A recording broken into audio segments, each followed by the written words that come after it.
A man got buried under 3 of his co-stars on a bed built for one person, and within hours, the joke wasn't circulating because fans made it funny. It was funny because the person underneath it made it funny, on purpose, in real time. That's the detail worth sitting with. Rabbit News Hallyu has been tracking 2 stories this week that look completely unrelated on the surface. One involves 4 men crammed onto an undersized bed on a variety show. The other involves an actress responding to years of criticism about her hairstyle. But line them up side by side, and a pattern starts to show through the cracks. Start with the bed. In a preview clip for the Tencent variety show Let's Start Deduction, Zhang Linghe ends up lying across a bed that's advertised as barely a meter wide, with Ding Chengxin on one side and Zhou Keyu on the other, both resting their heads against him. Then Liu Yuning climbs on top of the pile. Online, people immediately dubbed it a human pyramid, and the joke wrote itself, a piece of furniture built to hold one adult trying to support 4. Here's what should have happened next. Based on how these moments usually play out, the clip circulates, fans scream about it in the comments, the show's official account maybe reposts a highlight reel a few days later, and the cast stays quiet because commenting on your own chaotic moment risks looking like you're fishing for attention. That's the standard playbook, and it's the one most variety show casts still follow, because getting the tone wrong on a moment like this can just as easily read as arrogant as it can read as charming. Instead, Ding Chengxin posted about it himself, joking that he looked movie star handsome, just missing a windmill, a wink at how absurd and staged the whole tangle looked, like a scene from a period drama gone wrong. It's a good line. It's also a fast one. Within a single news cycle, the person actually inside the pile had already turned it into a quotable joke, before outside commentary had time to shape the narrative for him. Notice what that timing actually accomplishes. Once a celebrity gets ahead of a moment like this, the joke belongs to them. Every subsequent article, every fan edit, every reaction video ends up quoting Ding Chengxin's own line back at him, which means the narrative frame for the entire moment was set by the person inside it, not by outside commentary trying to make sense of it after the fact. That's a meaningfully different outcome than the clip simply going viral on its own. And the show itself benefited too. Cast members who were previously seen mostly as capable performers on a deduction format suddenly became the center of a light-hearted, highly shareable moment that required 0 additional production budget. Zhang Linghe's own reputation on the show has generally leaned toward composed, slightly reserved, the kind of cast member who plays the format straight rather than mugging for the camera. Watching him become, as commentators put it, a human pillow for 3 other cast members created a contrast that audiences reacted to immediately. The gap between his usual on-screen persona and this unplanned physical comedy is exactly what made clips of the scene spread as fast as they did. Now hold that thought, because a very similar rhythm shows up in a completely different corner of the industry, involving a completely different person. Tian Xiwei has spent years fielding a specific complaint, that she wears the same style of bangs in nearly every project, and that it's starting to flatten her range as an actress in viewers' eyes. It resurfaced hard this week, with critics pointing to what they called 16 consecutive roles with the same fringe. In response, a line attributed to Tian Xiwei recirculated widely, something to the effect of beautiful with bangs, beautiful without them, beautiful with big eyes, beautiful with small ones, someone will always think you're the most beautiful version of yourself. It's warm, it's quotable, and it reframes a narrow critique about hairstyling into a broader statement about not judging women by a single standard. 2 artists, 2 industries within the industry, variety television and drama casting, and 2 moments where public scrutiny landed, and the response wasn't defensive. It was ready. But there's a detail buried under the surface of Tian Xiwei's story that's easy to miss on a first read. She reportedly already had a nickname for this exact hairstyle, Vivian, years before this latest wave of criticism. That's not a rebuttal invented on the spot. That's a name assigned to a recurring feature of her public image long before this particular controversy existed, which means when critics reopened the bangs debate, she wasn't reacting to a new attack. She was reaching for a line that had already been written. That's the detail that reframes both stories at once.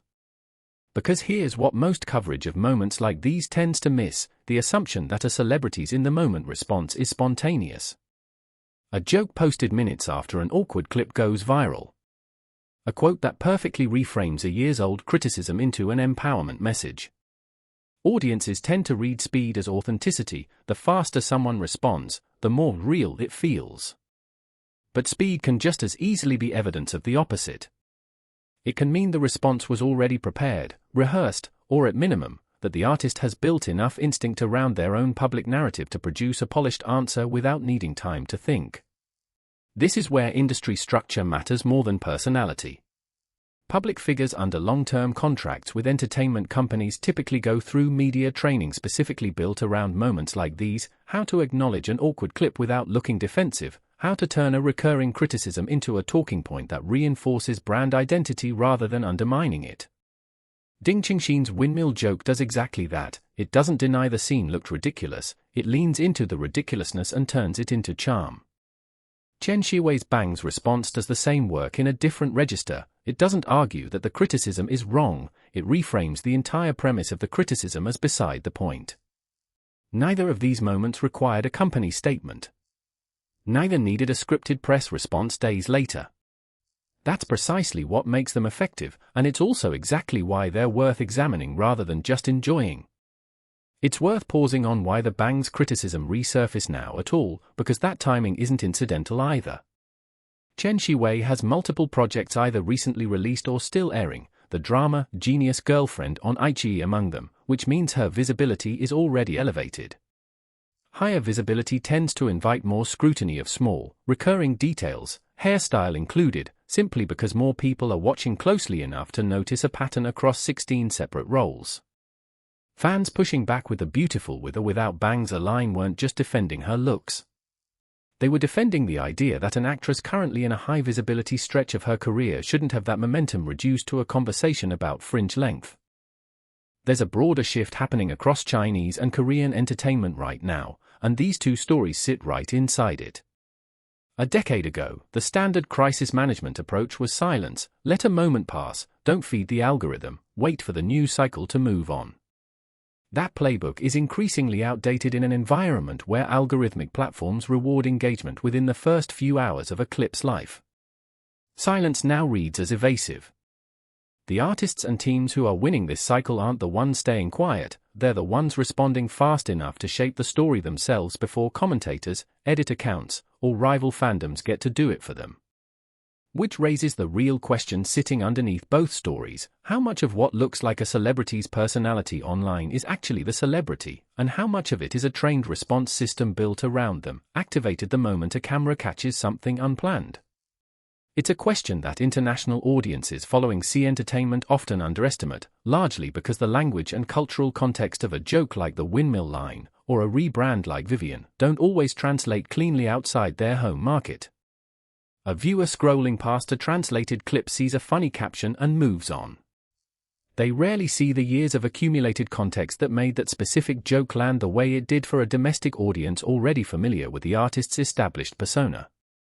That gap is part of why moments like these tend to get flattened into simple celebrity says something clever headlines internationally, when the more interesting story is how deliberately that cleverness was built over time.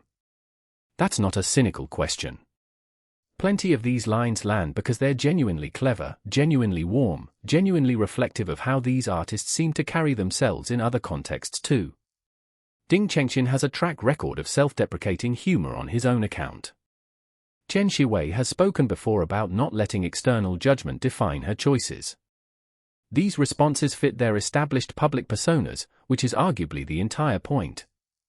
Good image management doesn't invent a personality from nothing.